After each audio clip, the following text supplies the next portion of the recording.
Arts with Mukesh sir YouTube class में आप लोग की स्वागत है। चलिए अपने सेशन की शुरुआत ऑब्जेक्टिव प्रश्न पत्र से ही करते हैं, जिसमें पहला क्वेश्चन है।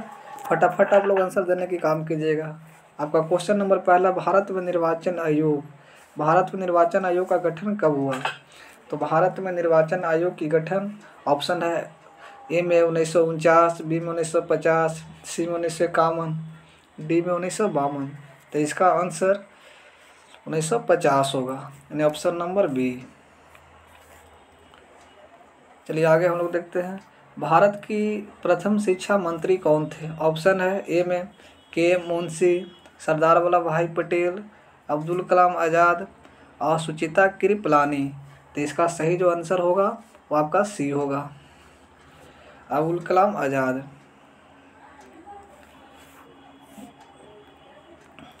आगे भारत में तृतीय आम चुनाव कब हुआ? तो तृतीय आम चुनाव यानी प्रथम आम चुनाव 1952 में प्रथम आम चुनाव हुआ था। तो तृतीय यानी कि आपका ऑप्शन नंबर ए में है 1961, 1962, 1963, 1964। तो 52, 5, 57 और 57, 5 62, यानी कि भारत में तृतीय आम चुनाव का जो गठन हुआ है 1962 में, ऑप्शन नंबर बी।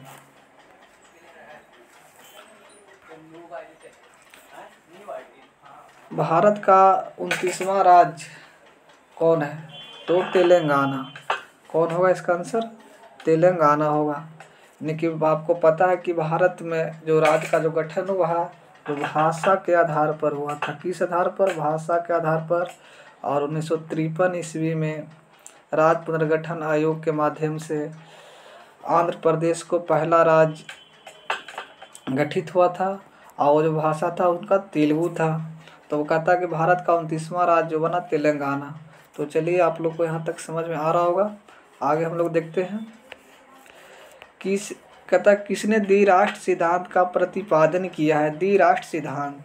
तो ऑप्शन ए में है महात्मा गांधी, बी में है पंडित जवाहरलाल नेहरू, सी में मोहम्मद अली जिन्ना, सरदार वल्लभ भाई पटेल। तो इसका आंसर जो होगा जो मोहम्मद अली जिन्ना होगा, यानी कि ऑप्शन नंबर सी आपका सही है। आगे कहता है, सुनिए, कहता है किस पंचवर्षीय योजना में गरीबी हटाओ कार्यक्रम को विशेष स्थान दिया गया? प्रथम योजना 1951 से 56, तीसरा योजना 1961 से 66, पाँचवीं योजना 1974 से 1959 और छठी योजना 1980 से। तो 74, 5, 59 होगा, 79 होगा, 79। तो यहाँ पे हम लोग 79 कर सकते हैं, 7×9 79। तो ऑप्शन नंबर आपका सी होगा। यानी कहता है कि भारत में पंचवर्षीय योजना की शुरुआत 1951 में हुआ था और जो रूस की संविधान से लिया गया। किस संविधान से? तो रूस की संविधान से लिया गया। और पंचवर्षीय योजना की जो कार्यकाल होती है जो 5 वर्षों की होती है। 1971 ईस्वी में इंदिरा गांधी ने गरीबी हटाओ की नारा दिया था और इस नारा को विशेष स्थान 1974 और 79 पाँचवीं योजना में दिया गया। मतलब भारतीय जनता पार्टी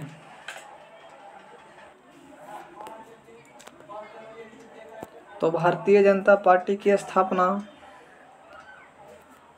1980 में किया गया। 6 अप्रैल 1980, 6 अप्रैल को 1980 को किया गया था। देखिए 1977 में जनता पार्टी की सरकार बनी थी और 1 साल के बाद पुनः गिर गई थी। तो कहता है कि भारतीय जनता पार्टी की सरकार 1977 में बना और 1 साल बाद इसी का नाम दे दिया गया भारतीय जनता पार्टी, यानी कि भारतीय जनता पार्टी की स्थापना 1980 में ही किया गया। आगे हम लोग देखते हैं क्वेश्चन को। तो भारत में सहकारी दूध उत्पादन का आंदोलन कहाँ शुरू हुआ था? तो इसका ऑप्शन नंबर कौन होगा? ए में कहता है गुजरात, बी में महाराष्ट्र, राजस्थान, मध्य प्रदेश। तो इसका आंसर कौन होगा? ए, यानी गुजरात से दूध उत्पादन का आंदोलन की शुरुआत हुआ है। आगे हम लोग देखते हैं। कहता है कि किस भाषा के आधार पर 1953 में आंध्र प्रदेश का गठन हुआ था? चलिए हमने पिछला वाले कह दिए थे कि 1900 कि आंध्र प्रदेश जो राज्य का जो गठन हुआ, जो भाषा के आधार पर हुआ है, और हुआ तो तेलुगु भाषा के आधार पर। किस भाषा के आधार पर? तो तेलुगु भाषा के आधार पर। आगे हम लोग देखते कहते हैं पूर्वोत्तर भारत के 7 बहनों में कौन सा राज्य शामिल नहीं है? तो मतलब पंजाब नहीं, बाकी देखिए मणिपुर, मिजोरम, नागालैंड ये सभी है, बाकी पंजाब वो उसमें नहीं पड़ता है। आगे हम लोग देखते हैं कहता प्रधानमंत्री लाल बहादुर शास्त्री ने किस समझौते पर हस्ताक्षर किए थे? यानी कि पंडित जवाहरलाल नेहरू के निधन के बाद देश के जो प्रधानमंत्री बने थे वे लाल बहादुर शास्त्री बने थे, लाल बहादुर शास्त्री बने थे। और उन्होंने कहता किस बिंदु पे हस्ताक्षर किए थे? तो भारत और पाकिस्तान के बीच युद्ध हुआ था 1965 में, और 1966 में समझौता हुआ था सोवियत संघ में जाकर, तो ताशकंद समझौता। इसका आंसर कौन होगा? सी। ये सभी क्वेश्चन एग्जाम के दृष्टि से काफ़ी VVI और मस्ट इम्पोर्टेंट क्वेश्चन है, आप लोग इसको देखने का काम कीजिएगा और पढ़िएगा। वह कहता भारत की विदेशी नीति का निर्माता किन्हें माना जाता है? भारत की विदेशी नीति का निर्माता ए में पंडित जवाहरलाल नेहरू, ए में कौन है? पंडित जवाहरलाल नेहरू, सरदार वल्लभ भाई पटेल, राजेंद्र प्रसाद, महात्मा गांधी। तो इसका सही आंसर होगा पंडित जवाहरलाल नेहरू ने, पंडित नेहरू ने ही विदेशी नीति, वैश्विक नीति अपनाने के काम किए थे। आगे हम लोग के पास क्वेश्चन है भारत में दूसरा सफल परमाणु परीक्षण कब हुआ? भारत में दूसरा सफल परमाणु परीक्षण कब हुआ? तो 1998 में। के में हुआ था? 1998 में। और पहला परमाणु सफल परीक्षण 1974 में हुआ था। पहला कब हुआ था? 1974 में हुआ था। और आगे क्वेश्चन हम लोग देखते हैं बांग्लादेश का उदय कब हुआ था? 16 दिसंबर 1971। विश्व के मानचित्र में 16 दिसंबर 1971 को बांग्लादेश का उदय हुआ है।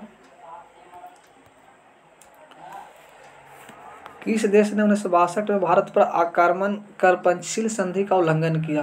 पंचशील समझौता के तहत भारत और चीन के साथ समझौता तय किया गया, और कहता है कि जिसमें चीन ने इस समझौता के तहत उल्लंघन किया, यानी चीन ने इसका उल्लंघन करने का काम किया।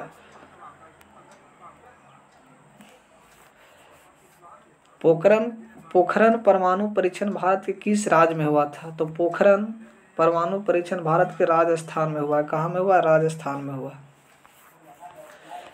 1972 में भारत और पाकिस्तान के बीच इनमें कौन से समझौते हुए थे? तो 1972 में जो समझौता हुआ थे वो ये में है शिमला समझौता, लाहौर समझौता, दिल्ली समझौता, फरक्का समझौता। तो इसका जो सही आंसर होगा आपका ये होगा शिमला समझौता। 1959 में स्वतंत्र पार्टी किसने बनाई थी? तो 1959 में स्वतंत्र पार्टी किसने बनाई थी? सी राजगोपालाचारी, चौधरी चरण सिंह, कामराज, जयप्रकाश नारायण। तो इसका आंसर आपका ये होगा। 1977 के आम चुनाव में विजय पार्टी का नाम लिखिए। कहता है 1977 के आम चुनाव में जो विजेता प्राप्त हुई तो उस पार्टी का नाम क्या था? तो जनता पार्टी की सरकार बनी थी, और यही जनता पार्टी 1980 में भारतीय जनता पार्टी के रूप में नवनिर्मित हुआ, जिसका चुनाव चिन्ह कमल है।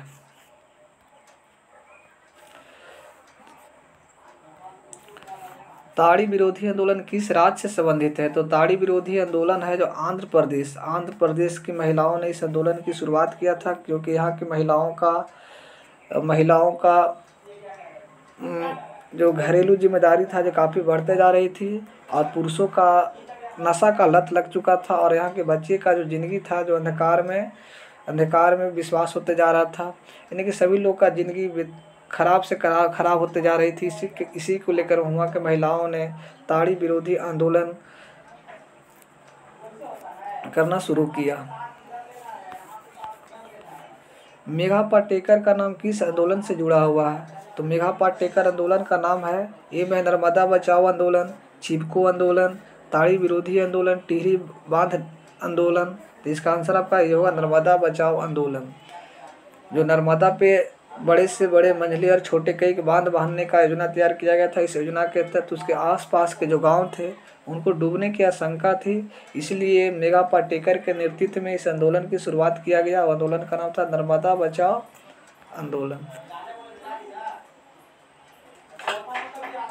आगे हम लोग के क्वेश्चन है फरक्का समझौता का संबंध इनमें से किससे है। तो फरक्का समझौता का संबंध है जो भारत और बांग्लादेश, किसके साथ, भारत और बांग्लादेश के साथ है। आगे हम लोग क्वेश्चन को देखेंगे। कहता भाखड़ा नगर परियोजना किस नदी पर स्थित है। तो कहता ए में है गंगा, कावेरी, गोदावरी, सतलज। तो इसका सही आंसर कौन होगा, सतलज होगा। कहता नेहरू के निधन के बाद उनका राजनीतिक उत्तराधिकारी कौन बना। तो नेहरू के जब निधन होती है तो उनका ही विचार के जो व्यक्ति थे वो थे लाल बहादुर शास्त्री, और लाल बहादुर शास्त्री को ही देश की प्रधानमंत्री बनाया गया। आगे हम लोग देखते हैं। कहता सिंटो और सेंटो जैसे संगठनों का जो संस्थापक था जो कौन था। तो इसका आंसर होगा अमेरिका, सोवियत संघ, चीन। तो इसका आंसर कौन होगा, अमेरिका होगा। आगे हम लोग देखेंगे। कहता इनमें से कौन एक गुट निरपेक्ष आंदोलन के जनक नहीं थे। तो गुट निरपेक्ष आंदोलन यानी कि द्वितीय विश्व युद्ध के समाप्ति के बाद वह पूरे विश्व में शीत युद्ध का दौरा चल रहा था। तो उस दौरे के अनुसार सभी अपने अपने गुट में अमेरिका और सोवियत संघ में के पक्ष की ओर जा रहे थे। तो उसमें शुक्रान, मार्शल टिटो, पंडित नेहरू अपने अपने गुट निरपेक्ष आंदोलन के जनक थे, लेकिन आरफात नहीं थे। इसका आंसर ख होगा। दो ध्रुवीय देश में पूर्वी गठबंधन का नेतृत्व किसने किया। दो ध्रुवीय देश में जो पूर्वी गठबंधन का नेतृत्व करता था वो था सोवियत संघ। कौन, सोवियत संघ। शीत युद्ध का प्रारंभ कब हुआ।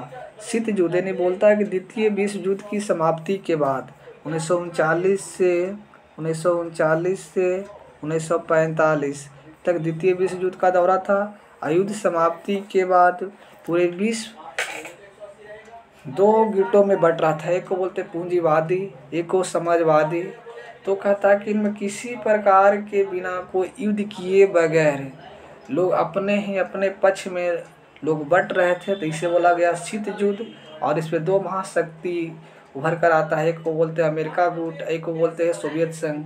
तो इसकी जो शुरुआत हुआ 1945 में, और सोवियत संघ के पतन के बाद सोवियत संघ की पतन 1991 में हुआ, 1991 में, और शीत युद्ध 1991 में समाप्त भी हो गया। कहता संयुक्त राज्य अमेरिका में कुल कितने राज्य है। संयुक्त राज्य अमेरिका में कुल कितने राज्य है। तो इसमें राज्यों की संख्या ए में 17, बी में 48, सी में 49 और डी में 50 है। तो इसका आंसर कौन होगा, 50 होगा। ब्रेजनेव किस देश के राष्ट्रपति थे। ऑप्शन ए आपका सोवियत संघ, अमेरिका, इंग्लैंड, चीन। तो इसका आंसर क्या होगा, ए सोवियत संघ। कौन होगा बाबू, सोवियत संघ होगा। चलिए 31 नंबर क्वेश्चन को हम लोग ध्यान से पढ़ेंगे। अंतर्राष्ट्रीय अणु ऊर्जा अभिकरण की स्थापना कब हुआ। अंतर्राष्ट्रीय अणु ऊर्जा अभिकरण की स्थापना 1956। इसका आंसर क्या होगा, ए मतलब 1956 में हुआ। इनमें से कौन सा सुरक्षा परिषद का अस्थायी सदस्य नहीं है। देखिए हम लोग सुरक्षा परिषद से क्वेश्चन है, क्वेश्चन कई बार एग्जाम में आते रहता है। कहता है सुरक्षा परिषद में कुल सदस्यों की संख्या 15 है। कितना है, कुल सदस्यों की संख्या 15 है। इससे 5 अस्थायी होता है और 5 10 अस्थायी होता है। तो कहता है कि 5 जो अस्थायी होता है, कहता है देखिए इसमें अस्थायी सदस्यों की संख्या तो चीन, ब्रिटेन, फ्रांस ये सभी जो है जो अस्थायी में आती है, और इटली अस्थायी में आता है। ये किस में आता है, अस्थायी में। तो सुरक्षा परिषद में कि जो अस्थायी सदस्य इनमें से कौन नहीं होगा, तो इटली नहीं होगा। कौन, इटली नहीं होगा। और बाकी जो 5 सदस्य होगा, पहला आपका मतलब कि ब्रिटेन है, चीन है, फ्रांस है, और संयुक्त राज्य अमेरिका है और रूस। ये 5 सदस्य है जो मतलब कि इसका अस्थायी सदस्य है। बाकी 10 क्या होती है, अस्थायी सदस्य। और कुल सुरक्षा परिषद संयुक्त सुरक्षा परिषद की कुल सदस्यों की संख्या कितना होती है, 15 होती है। तो यहाँ तक आपके सारे क्वेश्चन को आप देख रहे होंगे और हम लोग आगे बढ़ते हैं। कहते सार्क के सबसे बड़े देश का नाम बताइए। सार्क पहले सुनिएगा, हम लोग कहते हैं कि सार्क जो संगठन है वो दक्षिणी एशियाई कंट्री का संगठन है।